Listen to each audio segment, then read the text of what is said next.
Neganti ukiritu nalingwa olunaku lwe baali abannange saakimanya natwaranga amawulire nakkiriziganyanga ne Wampologoma kumbe nange ateekateeka kundya mutwale amawulire naye bajja balya mukole obwambega nammwe bajja balya.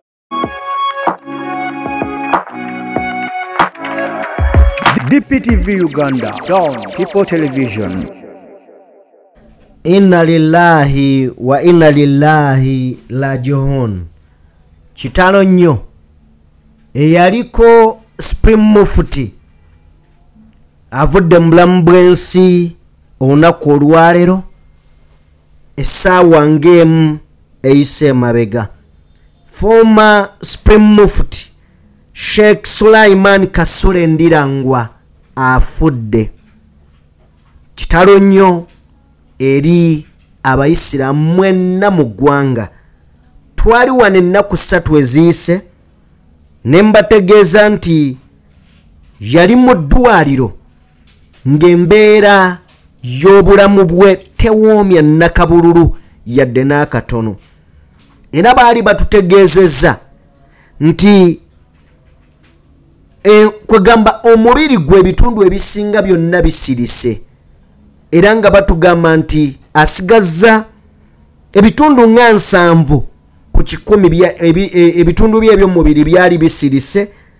Era nga baali bamubalanga afudde lwakuba tebalangirya muntu afudde nga wakyaliwo ogani yonna ekola. Olunaku olwaleero Mungu amujjuludde amututte. Bigambo bingi ebitambula wabula nga situna kubeera nga tugenda wala njagala tuddemu ekigambo oba ebigambo bye tutandise nabyo ebya Sheikh Nuhu Muzaata Batte then tujje tutandikiraawo.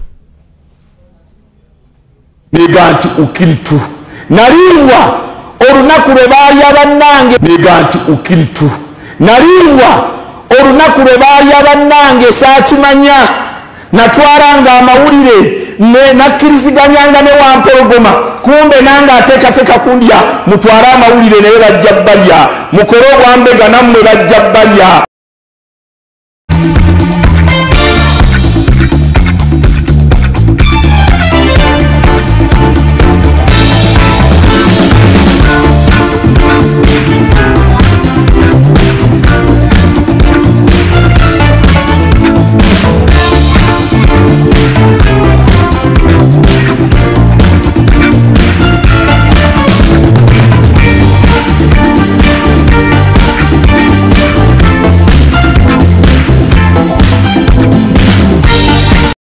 Oterevu mbanirizaako basebo ne banyabo buli omu gy'osinziira okubeera ng'otugoberera abali mu bitundu by'ensi ebyenjawulo mwebale nnyo mwebalire ddala. Kansuubire nti gy'oli buli kimu kikutambulira bulungi wabula olunaku olwaleero ebigambo tebiwooma era njagala kutegeeza nti si byangu naddala eri obuyisiraamu.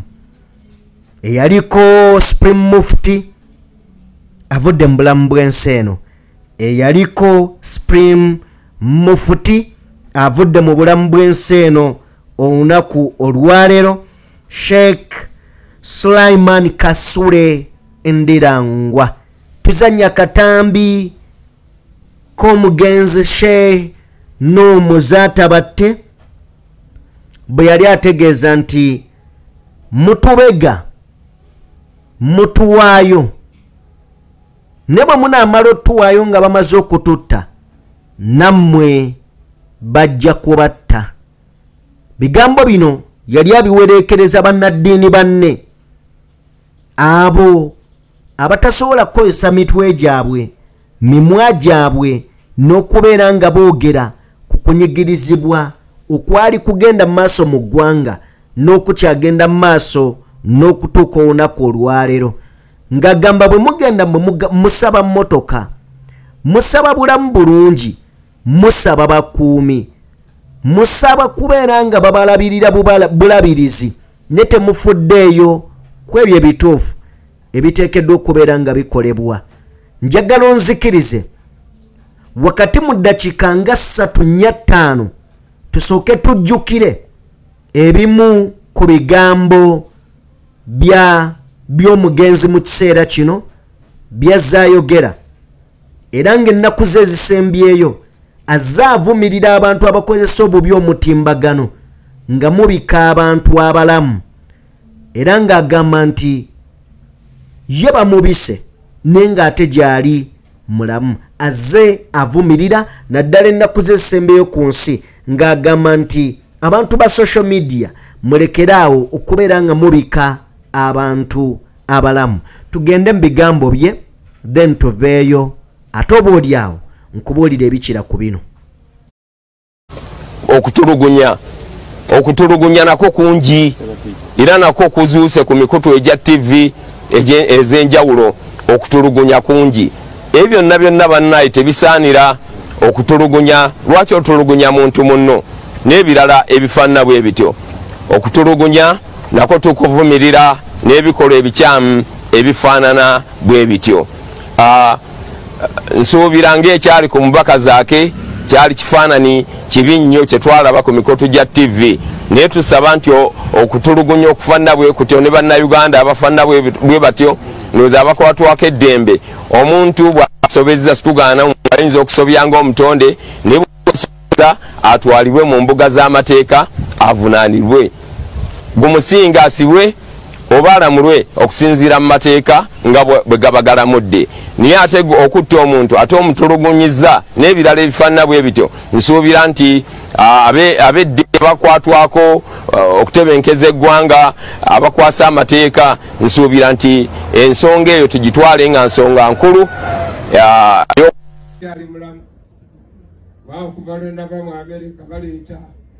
baleeta era sitoma abambi kabe bamanyi naye nze ndiramba nkyali mulamu alhamdulillah. Ninneewuunya abantu gye bajja ebigambo abatakulambulangako, abatamanyi walwalira, abatamanyi gy'oli,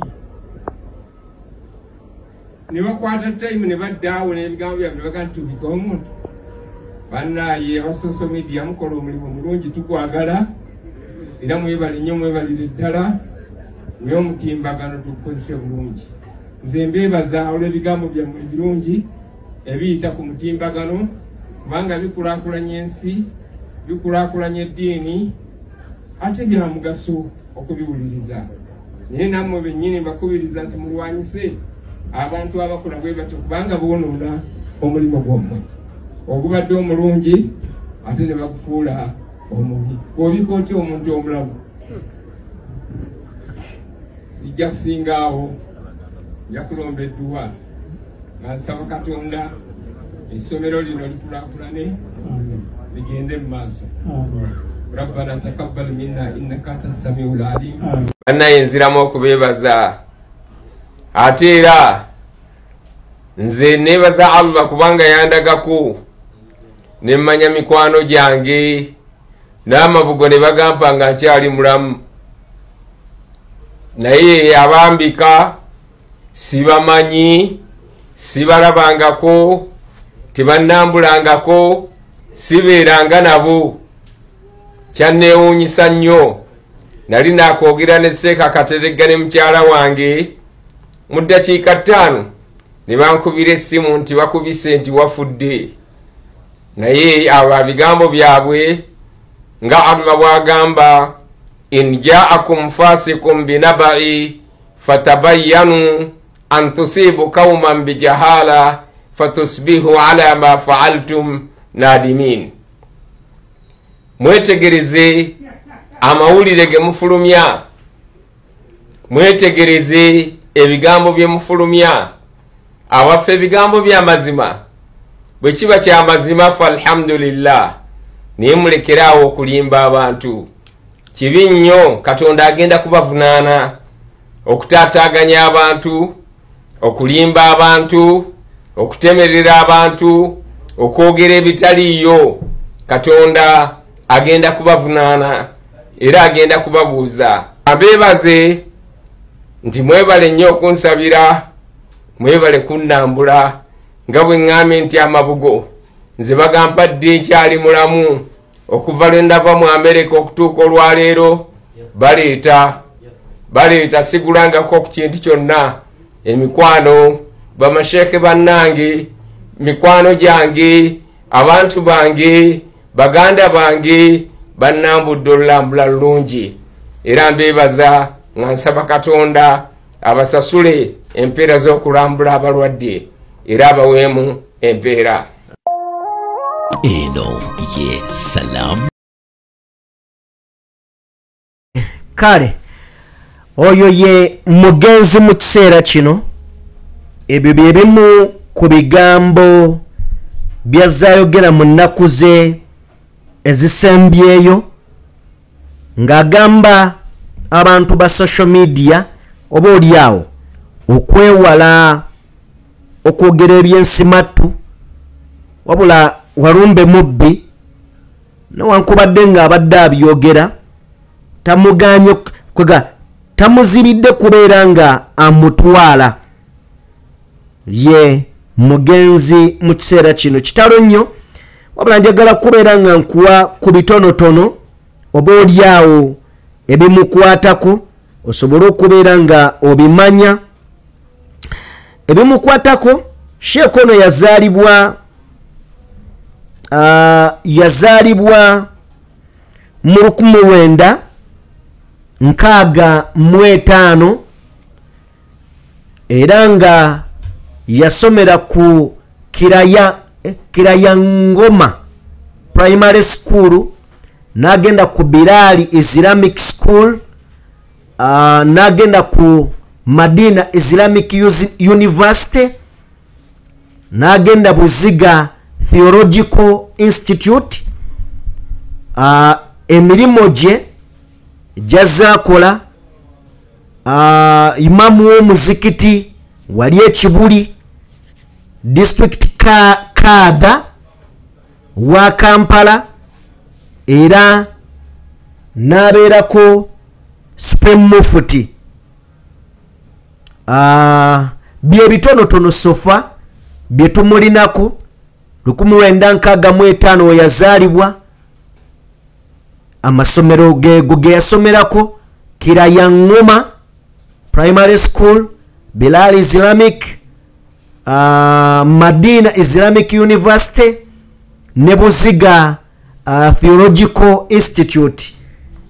Emirimu gye wali byansoma wano, emirimu gye imaamu w'omuzikiti gw'Ekibuli District Kaada wa Kampala, era Supreme Mufti. Obwa Supreme Mufti buno nno yabuvaako mangu ddala nnyo.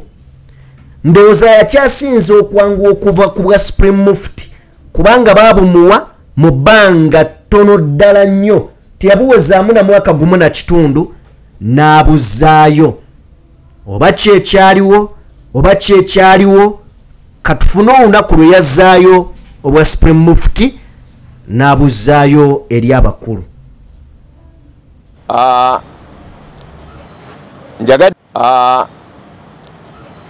Njagadde mbategeeze olwaleero ti emirimu gy'obusiraamu egy'obukulembeze ngiwummuza. Ndizayininze olw'emirimu gy'obusiraamu gye mbadde nkola nga Supreme Mufti wa Uganda. Ngiwummuza ku lw'ekitiibwa ky'obusiraamu, ku lw'okukuuma obusiraamu, ku lw'obukulu bw'obusiraamu, kubanga nga nze Supreme Mufti Sheikh Siliman Kasule Ndirangwa siyina kyendi ku busiraamu. Obusiraamu bugazi nnyo, obusiraamu bunene nnyo. Ku lw'obulungi bw'obusiraamu sisobola kusika muguwa na bakadde bange okudda eno n'eno, y'ensonga nsazeewo ndekulire oba ndizayininge emirimu gye mbadde nkola, ate mpa omukisa ne baganda bange abalala okubaako bye batuukiriza. Wenkomye alhamdulillah, ate nsaba Katonda baganda bange nabo basimbule bavaawo bongereyo ate batuukirize ebyesobodde kukola. Mwekyo neebaza Katonda olw'omukisa ogwampeebwa mpeereze n'empeereza n'okwebaza bakadde bange abanfunyisa omukisa ogwo ate n'okubeebaza byonna bye bakoze ne bandera ne bannuŋŋamya ne bantuusa we bantuusizza okutuusa lwensazeewo ku lw'obulungi bw'obusiraamu obutasika miguwa nyimirize emirimu egyo ate baganda bange abalala babe nga bagenda mu maaso nagyo. Bintu bingi oba oli awo okusakira abasiraamu okwekulaakulanya n'emirimu n'okubasobozesa okutambula bingi bye tubadde tukola oba oli awo n'endaba nga sijja kusobola kuweereza ate era ne bakadde bange abadde baweereza nsuubira nti ekkubo tulikoze bulungi. Nebaza omukulembeze w'eggwanga olw'obulogoyi bwe yatuwa obumotoka bwe yatuwa. Nebaza era kisobozesezza okuwa baganda baffe bakadhi ate era n'abalala yabasuubiza oba oli awo omulundi omulala. Nebaza emizikiti gye tuzimbye, nebaza amalwaliro, nebaza na byonna bye tukoze ebizimba obusiraamu okubeera nga bukulaakulana nga bugenda mu maaso. Nabwe kityo sijja kusingaawo, nja kusaba Allah subhanahu wa ta'ala ayongere obusiraamu bukulaakulane bugende mu maaso.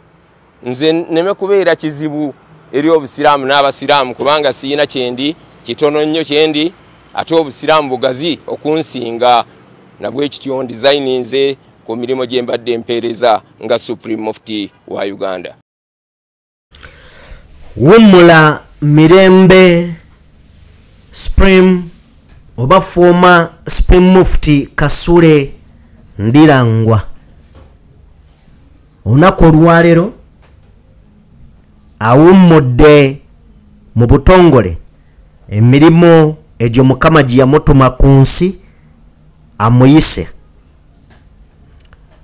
gye twava era gye tudda kitalo nnyo nti avudde mu bulamu bw'ensi eno, naye nga bwe twefumiitirizaamuko ayogedde ku ntalo ezibaddewo ne bannayuganda weewaawo balina bye baali basuubira Supreme Mufti mu kaliba ye we yali byayinza okukola oba oliawo byataakola nga bagamba nti ono ebiseera bye waabeereddewo ateetedde nnyo ne gavumenti eri mu buyinza, ateetedde nnyo ne gavumenti eri mu buyinza eya General Yoweri Kaguta Museveni.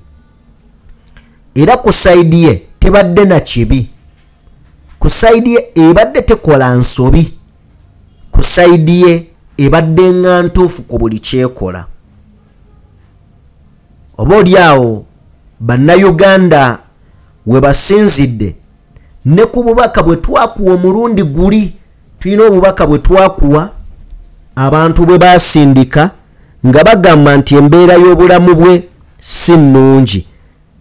Bannayuganda bayogera ebikikinike byali bingi nga babyogera ku mugenzi kakati akakasiddwa nti yafudde. Weewaawo luli twali tulowooza bulowooza nti embeera y'obulamu si nnungi, naye ate leero kikakasiddwa nti kituufu avudde mu bulamu bw'ensi eno. Mbadde njagala okutunuulira bannayuganda biki bye boogedde era nzireyo ne ku bantu abagamba nti bannayuganda lwaki mwandyogedde ng'ebikyamu ku bantu nga bavudde mu bulamu bw'ensi eno. Bangi bavudde ne boogera baga lwaki mwogera ebikyamu ku bantu, naye oba oliawo baba n'ensonga zaabwe entonotono z'otasobola kubeera ng'obanenyeza. Era ze njagala okubeera nga tuyitamu mukadde kano akatonotono katono nnyo katusooke tuziyitemu kaawo nga bwe bazituwa nyongera okubeera nga nkutegeeza nti ennaku zino njagala kubuuza lwaki abantu tebakyafa ndwadde zaabwe. Sigamba nti abantu tebafa, ne buli munene afa. Lwaki gavumenti bagiteeka nnyo ku bantu ababa bafudde. Ojja genda mu comment section ombuulire lwaki leero tewali munene yeefiira. Buli agira bwati nga baga kituufu kale afudde naye mulimu gundi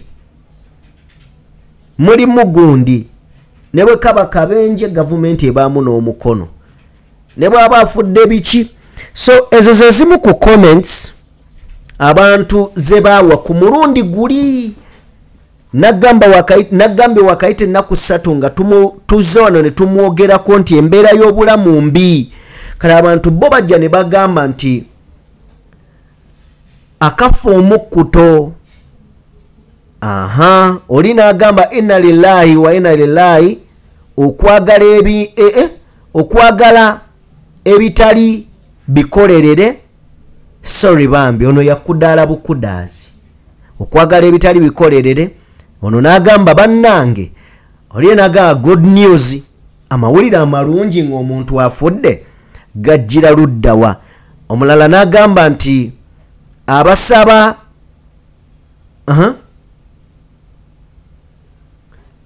nga bazitowereddwa yakoma mu kkubo tuwe endala. Abasoma nga bazitowereddwa.